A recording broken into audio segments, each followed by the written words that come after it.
2025-yil butun O'zbekiston uchun, Samarqand viloyati, Samarqand shahri va Samarqand davlat universiteti uchun barakali keldi.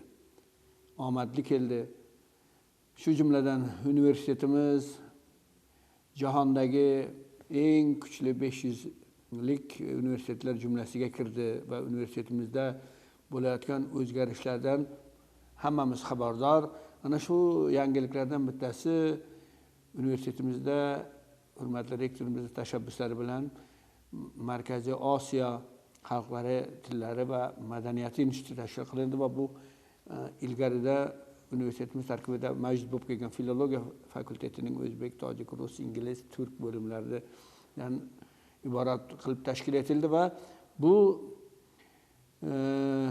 muhtaram prezidentimizni, davlatimizning Markaziy Osiyoga berayotgan katta e'tibori, Markaziy Osiyoda do'stlik, hamkorlikning qaytadan tiklangani va Markaziy Osiyo bir yagona geoiqtisodiy va geopolitik kuch sifatida birlashayotganligi ana shu davrning talablariga javob sifatida qardosh xalqlarni, birinchi navbatda tojik, qozoq, qirg'iz, turkman xalqlarini tillari va madaniyatini o'rganish vazifasi qo'yilgan holda tashkil etildi va biz mana shu yilda bu ishlarni boshladik va birinchi bo'lib qardosh Qozog'istonning tili va madaniyatini o'rganishni boshladik. Tojikiston madaniyati til markazini tashkil qildik. Tojik tili va adabiyoti Zotan universitetimizda 60 yildir, 70 yildir o'qitilib keladi. Bundan tashqari institutimiz olimlari bu yil juda katta ilmiy tadqiqotlarda katta yutuqlarga erishdilar. Masalan, bitta ko'rsatkichni aytsam, jami mana shu 2025-yilda 74 ta Scopus bazasida indekslanadigan dunyodagi eng yaxshi ilmiy jurnallarda professor o'qituvchilarimizni va doktorantlarimizni maqolalari e'lon qilindi. Undan tashqari institutda faoliyat ko'rsatayotgan ikkita doktorlik ilmiy kengashida 15 dan ziyod yosh yigit-qizlar PhD va doktorlik dissertatsiyasini himoya qildilar.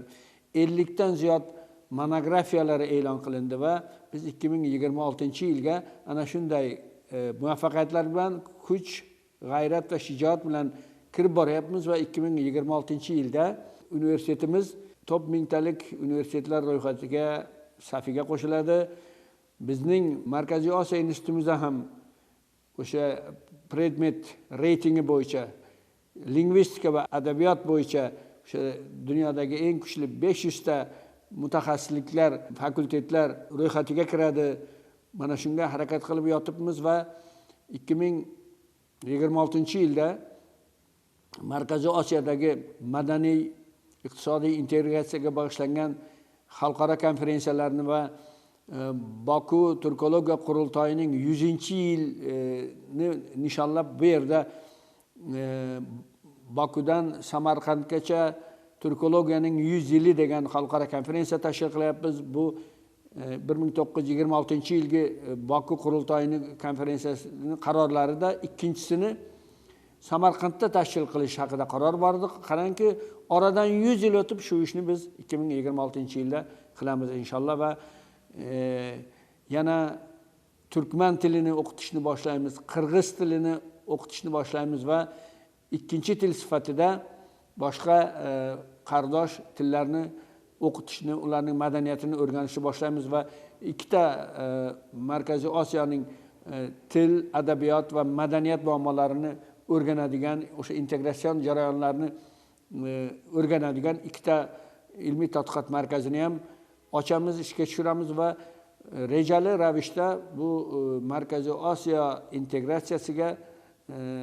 integratsiyasini, xalqlarimizning abadiy do'stligini, birodarligini rivojlantirishga, kuchlantirishga xizmat qiladigan hamma tadqiqotlarni, tavsiyalarni albatta ishlab chiqamiz va eng muhimi 2026-yilda talabalarimizga berilayotgan ta'limning sifatini jiddiy oshiramiz. Buning uchun ham infrastruktura, ham professor o'qituvchilar tarkibi, ham chet el bilan, chet el ta'lim markazlari bilan aloqalar bor, barcha sharoitlar bor va bu maqsadlarga albatta erishamiz. Bugun shu yangi yil arafasida men universitetimizni 20 ming kishilik katta jamoasini, hurmatli universitetimizning rahbarlarini yangi yil bilan chin ko'ngildan qutlayman.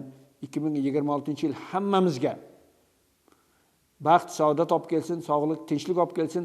Universitetimizning, vatanimizning obro'yi bundan ham oshaversin va gullab yashnasin.